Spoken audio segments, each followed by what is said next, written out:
আসলে আমরা খুবই মর্মাহত যে একটা আমাদের রাজ্যে এরকম একটা নিন্দনীয় ঘটনা আমরা রাজ্যবাসী হিসাবে দেখেছি। এটা এরকম ধরনের ঘটনা আমরা মনে করি আমাদের রাজ্যের জন্য একটা কলঙ্কের অধ্যায়। আমরা এটা কখনো আশা করিনি যে কারোর উপরে, কোনো সম্প্রদায়ের মানুষের উপরে এরকম ধরনের ঘটনা হোক। আমরা ওই দিনও ঘটনার দিন আমরা কথা বলেছিলাম পুলিশ প্রশাসনের সঙ্গে। তো আজকে আমরা দেখেছি যে পুলিশ প্রশাসনও স্ট্রিক্ট অ্যাকশন নিয়েছে, আমরা ধন্যবাদ জানিয়েছি।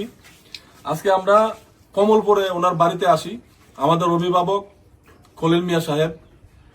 আমরা ওনার শারীরিক খোঁজখবর নেই এবং সেই সঙ্গে আমি ধন্যবাদ জানাই আমাদের নেতৃত্ববৃন্দ, অনেকেই এসেছেন এখানে ওনার শারীরিক খোঁজখবর নেওয়ার জন্য এবং ওনার চিকিৎসা করার জন্য। ওনার শরীরে এখনো অনেক জায়গাতে ইনজারি আছে, উনি এখনো বলতে পারছে না যে কোথায় কোথায়, অনেক জায়গাতে ব্যথা করছে ওনার।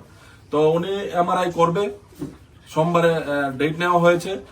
আমরা পাশে আছি, আমরা সবাই ওনার পাশে আছি, আমরা পাশে থাকব এবং এটাকে কিভাবে সুষ্ঠুভাবে এটাকে ওনার যে একটা মান সম্মান একটা বাজারে, আমরা জানি একটা বাজারে প্রকাশ্যে ওনাকে বিভিন্ন ধরনের অপবাদ দিয়ে ওনার উপরে আক্রমণ করা হয়েছে, বিভিন্নভাবে এটাকে একটা বিভ্রান্ত করার একটা চক্রান্ত করা হয়েছে বিভিন্ন মহল থেকে। তো আমরা কিভাবে, উনি নির্দোষ, উনি খুবই ভালো মানুষ, সমগ্র ত্রিপুরা রাজ্য থেকে আমাদের কাছে ফোন করেছে। আমাদের দাদারাও বলেছেন যে দীর্ঘদিনের চলাফেরা, উনি ওনার মতন মানুষই হতে পারে না, উনি খুবই ভালো মানুষ। ওইখানে যে কোনো একটা ঘটনা হয়েছে, সেই ঘটনার নিন্দা আমরাও জানাই।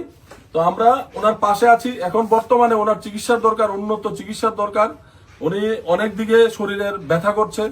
তো ওনার চিকিৎসার পাশে, চিকিৎসা বাবদ আমাদের সংগঠন, আমাদের কমিটি ওনার পাশে থাকবে এবং ওনার চিকিৎসা করাবে। ওনার চিকিৎসার দায়ভার আমরা নেব এবং এটাকে কিভাবে সুষ্ঠুভাবে এটাকে আপনার আমাদের সমাজে সামাজিকভাবে বিষয়টাকে দেখবে। আমাদেরও সমাজ, ওইখানেও আমাদের নেতৃত্ববৃন্দ, ওইখানেরও সমাজ আছে, বিষয়টা নিয়ে আলোচনা করবে, বসবে। ওনার শারীরিক, ওনার মান সম্মান যে কিরকম ভাবে আবার ফিরিয়ে পাবে, কিভাবে ওনার যে একটা প্রকাশ্যে বাজারের মধ্যে সমস্যা হয়েছে, এটাকে যেন প্রত্যেকটা মানুষ যেভাবে নিন্দা করেছে, যেভাবে আমরা দেখেছি ভুল একটা বিষয় নিয়ে, একটা ভুল একটা যেটাকে বলে মিসগাইড, আমরা দেখেছি বিভিন্ন জায়গার মধ্যে এরকম ধরনের ঘটনা।